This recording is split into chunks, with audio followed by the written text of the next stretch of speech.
Guys দেখেন এই ভিডিওটা, আমার মনে হয় একজন সন্তান যদি তার বাবার জন্য সারা জীবন রোজগার করে তার বাবার পায়ের নিচে ঢেলে দেয়, তারপরেও তার বাবার এক ফোঁটা পরিমাণ ঋণ শোধ করতে পারবে না। দেখেন একটা বাবা তার সন্তানের জন্য, পরিবারের মানুষের জন্য কত কি করে, কত নিচে নামতে পারে। দেখেন ভিডিওটা, সবাই একটু ভিডিওটা বেশি বেশি শেয়ার করে দিবেন।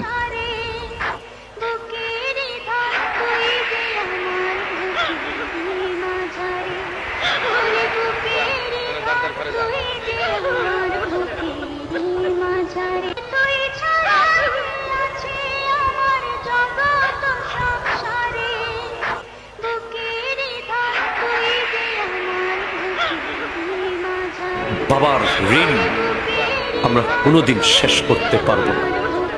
বাবা হয়তো কোনোদিন বুক ফুলিয়ে মন খুলে আয়, বুকে আয় বলতে পারে না। বাবা হয়তো জড়িয়ে ধরে চুমু দিতে পারে না মায়ের মতো। সন্তানরা বাবাকে বলতে পারে না, বাবা তোমাকে ভালোবাসি।